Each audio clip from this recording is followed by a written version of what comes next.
In this video, I'm going to give you a tour of my no-build camper build in my Jeep. First, let's take a look at the Jeep. This is my 2013 Jeep Wrangler. It has 179,000 miles on it. It's kind of an unusual color, that is commando green. A unique thing about that is they only made it for a half a year in 2013.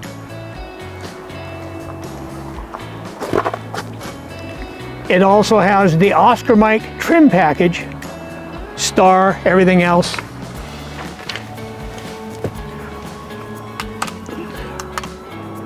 They actually call the Oscar Mike package on this a badging package, not to be confused with a full Oscar Mike. They made 200 of those, I believe, in 2013, and they had some lift kits, some lights, and some other things. Very highly sought after vehicle. But this one, I guess, is rare enough and different enough. I sure get a kick out of it. The manual transmission makes it that much more of a kick. It also has 370, well, let's get the sun out of our face. It also has the 373 gear ratio and a no-slip rear end. So it'll be a lot of fun. If you wonder why it's filthy, we're in Wisconsin. It's February and it has been snowing. When it is 11, 12 degrees like it is today, you don't run these things through a car wash or any vehicle, because all it's going to do is freeze your doors shut, freeze ice on your vehicle. Yeah, it gets close to 30, we'll get it through the wash again. Believe it or not, I did wash it this week. Let's take a look inside.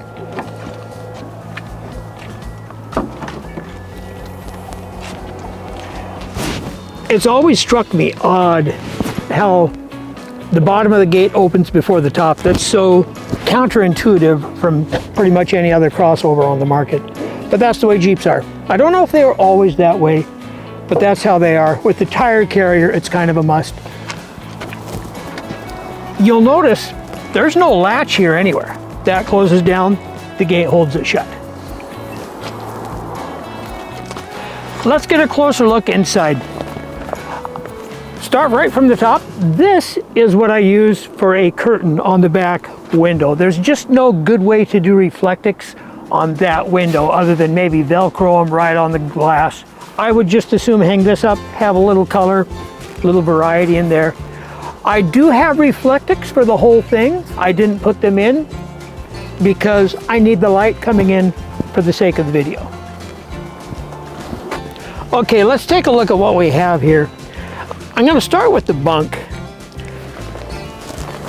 What I did was solid board.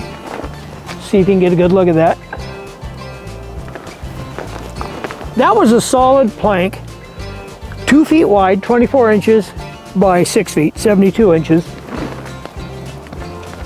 I'm just shy of 6 feet tall, so that fits me perfectly. I have room from the beginning to the end.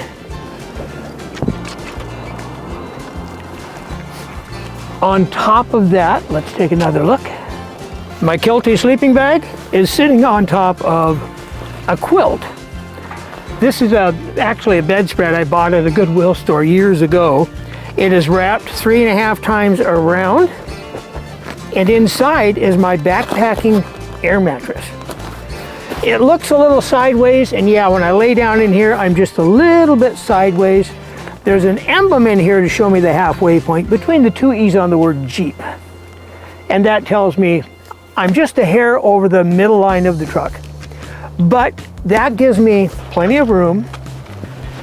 I can stretch out soft and cozy with the same amount of room I have when I'm sleeping in my sleeping bag on the air mattress in a tent backpacking. So I don't feel like I'm making any big consolation for camping, because any other time I'm camping, I'm on the air mattress, I'm in my sleeping bag, all as well. If you're curious why you see this in there, this tailgate is all steel.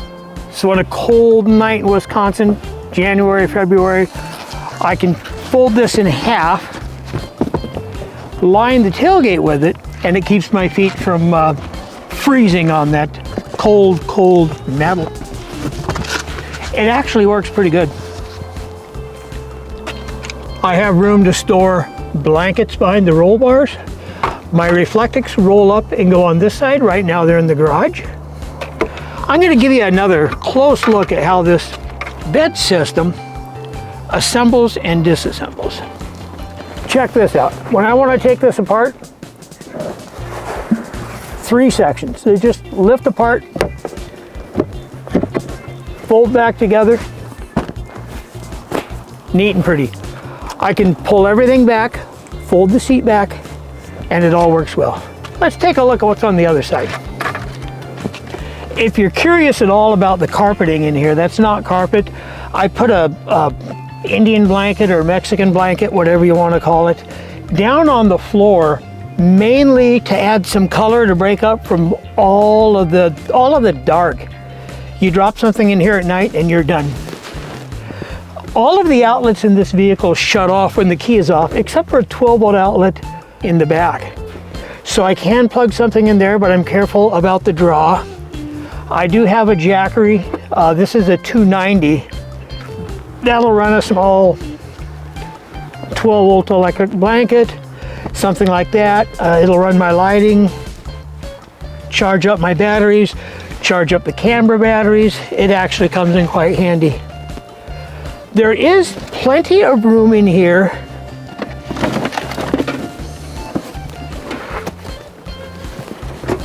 I even marked it this side up. You've seen these everywhere, the butane stoves. This is just a reflective mat to put under the stove. And then, of course, the stove. I can use that to cook on. I can get a little bit of heat out of that. I'll show you a little trick. The terracotta pot, you put that over there, let that get nice and hot, and that'll kind of help radiate the heat through the camper. Never use it when you're sleeping. That's only a while you're awake and have a window open move. I have a couple of options for lighting. I have these, which I can hang by clamps anywhere between the roll cage and everything else up there. There's a lot of places to hang lights. These are just battery operated lanterns. They use AA's. And I have 2 of these. I think I have a couple more at home, but again, hang them anywhere. They're AA's.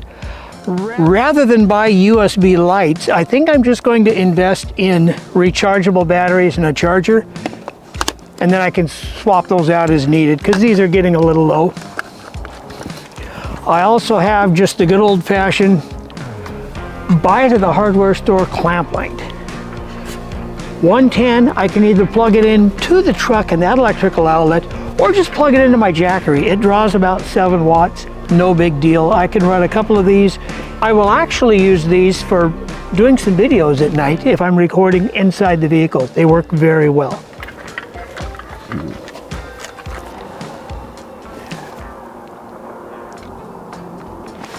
If you wonder what the sleeping bag is, that is a Kelty Cosmic 20, they call it, 20-degree survival rating. I would die at 20 degrees in that thing. I have a, what brand is this? Sea to Summit Thermalite Reactor Extreme. That was the best liner I could find for the buck.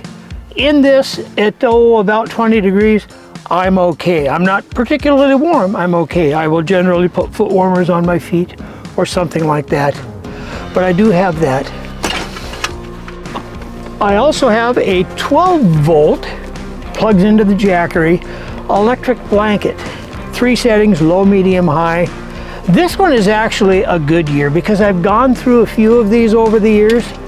I just decided to try a different brand. All of these are on a timer.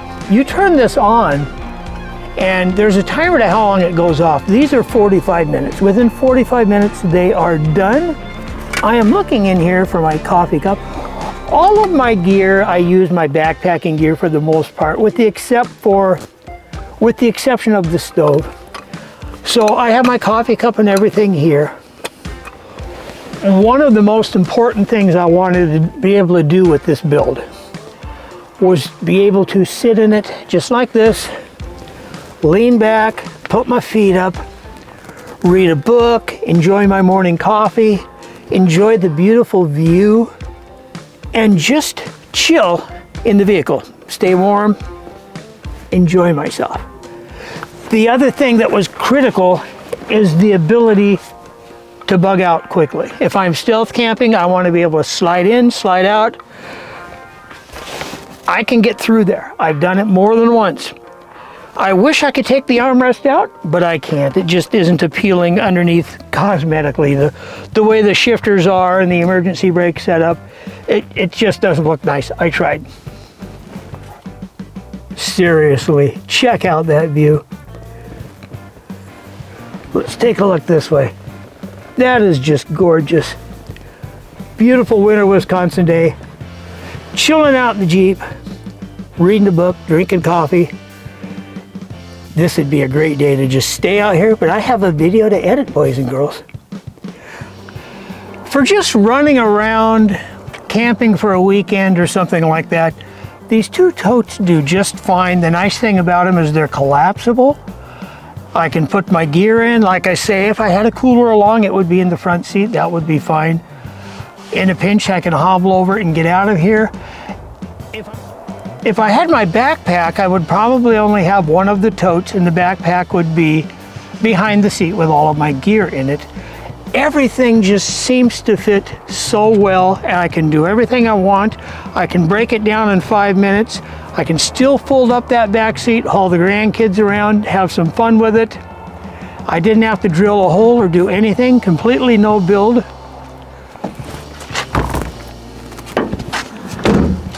And my cost, less than 50 bucks. That was pretty good. I bought the plywood. Everything else I recycled around the house, stuff I had, obviously the camping gear I already own. I used some scraps of 2x4 to level out that deck. I used hardware that I already had to attach it together so it won't come apart. So yeah, I'm in this thing 50 bucks and I'm gonna have some fun with it. I'll be getting a lot of use out of that. Next video, this one should have been on 1,000 Ways to Die, but you won't believe it, I'm going to show you next. I hope you enjoyed this as I learned to use the camera, get some good video, learn to do some editing. I think we're going to have some fun with this. So thank you for watching, and I'll see you in the next video, which is going to be a product that could kill somebody.